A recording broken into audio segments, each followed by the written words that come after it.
मुंबई महानगरपालिकेचं बजेट काल सादर झालं आणि त्यानंतर उद्धव ठाकरे यांनी शाखा प्रमुख आणि उपविभाग प्रमुखांबरोबर ऑनलाईन संवाद साधलाय। काही जण मुंबई लुटण्यासाठी आलेत, पण मुंबई वाचवण्यासाठी शिवसेना तयार आहे असं उद्धव ठाकरे यांनी शाखा प्रमुखांना मार्गदर्शन केलं। आपला वॉर्ड आणि संघटनाही मजबूत करा, अजूनही तुम्हाला अनेक आमिष येतील, त्याला बळी पडू नका, भक्कमतेने लढा असं उद्धव ठाकरे यांनी मार्गदर्शन केलंय। आमचे प्रतिनिधी कृष्णात पाटील सध्या आपल्याबरोबर जोडले गेलेत। आणखी सविस्तर तपशील जाणून घेऊया। कृष्णात, काल मुंबई महानगरपालिकेचं बजेट सादर झालं आणि उद्धव ठाकरे यांनी शाखा प्रमुखांबरोबर ऑनलाईन संपर्क साधला, संवाद साधला आणि त्यांना मार्गदर्शन केलं आणि त्याचवेळी अनेक सल्ले सुद्धा दिलेत। काय नेमकं या बैठकीत झालंय?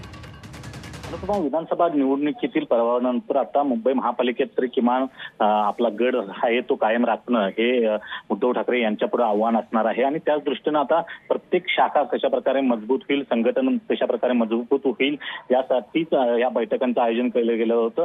आणि ऑनलाईन संवादामध्ये प्रत्येक शाखा प्रमुख आणि त्याचबरोबर विभाग प्रमुख यांच्याशी त्यांनी उपविभाग यांच्याशी देखील त्यांनी संवाद साधलेला आहे आणि 7 तारखेपासून ठाकरे गटाचं जे शाखा सर्वेक्षण होणार आहे त्या दृष्टीनं या ऑनलाईन संवादाला महत्व असलेलं पाहायला मिळते। त्यामध्ये मुंबई महापालिकेचं बजेट सादर झाल्यानंतरच या संदर्भात ऑनलाईन संवाद झालेला आहे। काही जण मुंबई लुटायला आलेले आहेत, पण मुंबई वाचवण्यासाठी आपण तयार राहायला पाहिजे अशा प्रकारे त्यांनी मार्गदर्शन केलेलं आहे। त्याचबरोबर यात अजून देखील तुम्हाला आमिष येत राहतील, त्याला बळी पडू नका अशा प्रकारचं आव्हान त्यांनी केलेलं आहे। आणि प्रत्येक शाखा मजबूत करणं कशा प्रकारे गरजेचं आहे, कारण आपला गड जो आहे तो कायम ठेवायचा असेल तर एक दिलाने एकत्रपणे लढायला हवं आणि त्यासाठीच मार्गदर्शन हे उद्धव ठाकरे यांनी शाखा प्रमुख आणि उपविभाग प्रमुखांना केलेलं आहे।